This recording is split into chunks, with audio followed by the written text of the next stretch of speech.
దేవునికి మహిమ కలుగును గాక. Praise the lord. మీ అందరికీ చిన్నమంద పరిచయాలు తరపున ప్రత్యేకమైన వందనాలు తెలియజేస్తూ ఉన్నాం. గుడ్ మార్నింగ్, గుడ్ ప్రామిస్, మంచి వాగ్దానం, మంచి దేవుడు మీ జీవితాల్లో మంచి చేయును గాక. ఈరోజు మంచి వాగ్దానం పరిశుద్ధ గ్రంథంలోంచి కీర్తనలు 91వ కీర్తన 15వ వచనాన్ని చదువుకుందాం. శ్రమలో నేను అతనికి తోడే ఉండేదును, అతను విడిపించి అతను గొప్ప చేసేదను. దాంట్లో రాయబడిన మాట, శ్రమలో నేను అతనికి తోడే ఉండేదును. శ్రమలో. ఈ వాగ్దానం వింటున్న నీ జీవితంలో ఏవే శ్రమల్లో నీవు ఉన్నావు? శ్రమలోగానే ఉన్నావా? అందుకే నా ప్రభు నీతో మాట్లాడుతున్నాడు. శ్రమలో ఉన్నా నాకు ఎవరు తోడు? నిజం. శ్రమలు వచ్చినప్పుడు, కష్టాలు వచ్చినప్పుడు అందరూ మళ్ళీ విడిచిపోతారు. ఎస్, కానీ నా ప్రభు నిన్ను విడిచిపెట్టే దేవుడు కాదు. శ్రమలోనే ఆయన నీకు తోడే ఉంటాడు. శ్రమలోనే ఆయన నిన్ను ఆదరిస్తాడు. శ్రమలోనే ఆయన నీకు దగ్గరగా ఉంటాడు. దగ్గర వారిని నిన్ను శ్రమ పెడుతున్నారా? దుఃఖ పెడుతున్నారా? టార్చర్ పెడుతున్నారా? పైకి నవ్వుతూ మాట్లాడుతూ ఉంటారు, శ్రమ పెట్టి చోట పెడతా ఉంటారు, తొక్కి చోట తొక్కుతూ ఉంటారు, అవమానపరుస్తూ ఉంటారు. శ్రమలకు అది అన్నీ భయంకరమైన శ్రమలవి. నువ్వే శ్రమలో ఉన్నావు? నీకున్న కంపెనీలో, లేదా నువ్వు చూస్తున్న పనిపాట్లలో, లేదా వ్యాపారంలో, లేదా సంఘములో, సమాజంలో నిన్ను శ్రమ పెడుతున్నారా బిడ్డ? ఆ శ్రమలో అందరూ నిన్ను దూరం పెట్టినా దూరం చేస్తున్నా నా ప్రభు నీకు తోడే ఉంటాడట. ఈరోజు నీకు ఇస్తున్న గొప్ప వాగ్దానం అది. శ్రమలో నేను అతనికి తోడే ఉండేదను, అతన్ని విడిపించి అతను గొప్ప చేసేదనని.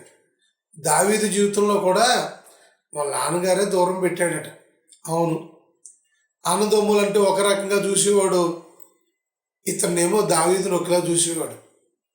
చివరికి సౌలు జీవితంలో కూడా చివరికి వాళ్ళ మామగారు కూడా, కూతుర్నిచ్చిన మామయ్య కూడా అల్లుడిని బాగా పొగుడుతున్నారని అతను కూడా చంపాలని కంకణం కట్టాడు. బైబిల్లో ఇంచుమించుగా 20 నుంచి 25 సంవత్సరాల దాకా చాలా బాధ పెట్టాడు, చంపేద్దాం అనుకున్నాడు. ఇటువంటి పరిస్థితుల్లో రాయబడినటువంటి ఒక చక్కటి మాట సమూయేలు 2వ పుస్తకం 22వ అధ్యాయంలో మొదటి నుంచి చదువుకోవచ్చు. చక్కటి విషయాలు ఇవి. యెహోవా తను సౌలు చేతిలో నుండి, తన శత్రువులందరి చేతిలో నుండి తప్పించిన దినమున దావీదు ఈ గీత వాక్యములను చెప్పి యెహోవాకు స్తోత్రించెను అని రాయబడింది. శత్రువుల చేతుల్లోంచి, శ్రమలు పెడుతున్న చేతుల్లోంచి, సౌలు చేతిలో నుంచి, సమస్యల నుంచి తప్పించినప్పుడు ఈ 22వ అధ్యాయం రాసుకున్నాడు తను. మీరు వాగ్దానం అయిన తర్వాత 22వ అధ్యాయం అంతా చదవండి. శ్రమలో నిన్ను చాలా ఆదరిస్తుంది. దావీదుని సౌలు చేతిలోంచి తప్పించిన దేవుడు, శ్రమలలోంచి విడిపించిన దేవుడు, శ్రమలో తోడై ఉండి ఏం చేస్తాడంటే విడిపిస్తాడన్నమాట, తప్పిస్తాడు. అక్కడ రాయబడుతున్నటువంటి మాట ఏంటయ్యా అని ఆలోచించి చూస్తే రాయబడింది 3వ వచనం, నా దుర్గము, నేను ఆయనకు ఆశ్రయించదును, నా కేడుము, నా రక్షణ శృంగము, నా ఉన్నత దుర్గము, నా ఆశ్రయ స్థానము, ఆయనే నాకు రక్షకుడు. బలాత్కారుల చేతిలో నుండి ఆయన నన్ను రక్షించెను, లేదా రక్షించేవాడు నీవే. 7వ వచనం, నా శ్రమలో నేను యెహోవాకు మొరపెట్టి తిని, నా దేవుని ప్రార్థన చేసి తిని, ఆయన తన ఆలయములో ఆలకించి నా ప్రార్థన అంగీకరించెను, నా మొర ఆయన చెవులో జొచ్చెను. ఎంత అద్భుతమైనటువంటి మాట అండి ఈ మాట. అలా చెప్తూ కిందకు వచ్చిన తర్వాత చెప్తాడు. 17వ వచనం, ఉన్నత స్థలములో నుండి చేయి చాపి ఆయన నన్ను పట్టుకొని మహాజలరాశుల నుండి తీసెను. బలవంతులగు వారు పగవారు, నన్ను ద్వేషించువారు నాకంటే బలిష్ఠులై ఉండగా వారి వశము నుండి ఆయన నన్ను రక్షించెను. ఆపత్కాలమందు వారు నా మీదకు రాగా యెహోవా నన్ను ఆదుకొనును. విశాలమైన స్థలమునకు నన్ను తోడుకొని వచ్చాను. ఎంత అద్భుతమైన మాటలండి. ఈరోజు నీతో మాట్లాడుతున్నాడు. ఈరోజు నేను ఏ శ్రమలో ఉన్నావు, ఏ ఇబ్బందిలో ఉన్నావు, చెప్పుకోలేని సమస్యలతో ఉన్నావా? నా ప్రభు ఈరోజు నిన్ను ఆదరిస్తున్నాడు. ఆ శ్రమలో నుంచి విడిపిస్తున్నాడు. శ్రమలో ఆయన నీకు తోడే ఉండి, చాలామంది తోడుగా ఉంటారు కానీ తోడుగా ఉన్నాను అంటారు కానీ ఏం ఉపకారం ఉండదు. దేని నుంచి విడిపించరు, తప్పించరు. ఆ బోలు మొదట చూడ మేము ఉన్నామండి వాళ్ళకి, మేము ఉన్నామండి అతనికి, మేము ఉన్నామండి ఆమెకి. ఉన్న సుఖమే ఉంది. అలా ఉంది నీ పరిస్థితి. నా ప్రభు తోడై ఉండి నిన్ను విడిపించి గొప్ప చేస్తాడట. ఎస్, నా ప్రభు ఆపత్కాల బలవంతులకు వారి చేతిలోంచి విడిపిస్తున్నాడు. ఉన్నత స్థలముల నుండి ఆయన చెయ్యి చాపి నిన్ను పట్టుకుంటున్నాడు. ఈరోజు ఇప్పుడే దిగులు చెందద్దు.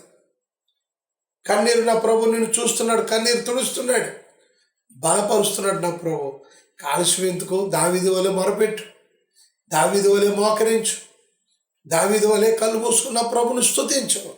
నా ప్రభు ఈరోజు ఒక అద్భుతం నీ జీవితంలో చేయబోతున్నాడు. ఓ నీ శ్రమస్సలన్నీ ఆ గొట్టెక్కించి సంతోషముతో నీ పైన సాక్షిగా నా ప్రభు నేను చేయబోతున్నాడు. ప్రార్థన. ప్రభువా నీ బిడ్డలు దర్శించిన ఆయన. ఎన్నో శ్రమలయ్యా, కుటుంబాన్ని బట్టి శ్రమలేమో, ఇరుగు పొరుగును వాటి బట్టి శ్రమలేమో, ఏ సమస్యల్లో శ్రమలలో నీ బిడ్డలు ఉన్నారు నాయన. శ్రమల నుంచి విడిపించండి బాబయ్య. అద్భుతం చేయండి తండ్రి. దావీదుని తప్పించిన దేవుడు, దావీదుని విడిపించిన దేవుడు, నీ బిడ్డలు కూడా మీరు విడిపించండి. నీ బిడ్డల కన్నీరు తోడవండి. భయపడిపోతూ, ఆందోళన పడిపోతూ, ఆపత్కాలములో తనకంటే బలవంతులు, తనకంటే పెద్దవారు, తనకంటే ఓ నాయన పెద్దవారు ఉన్నారేమో, నలిగిపోతున్నారేమో నాయన.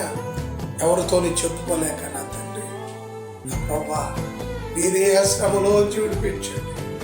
వారు మీరు ఆలకించండి.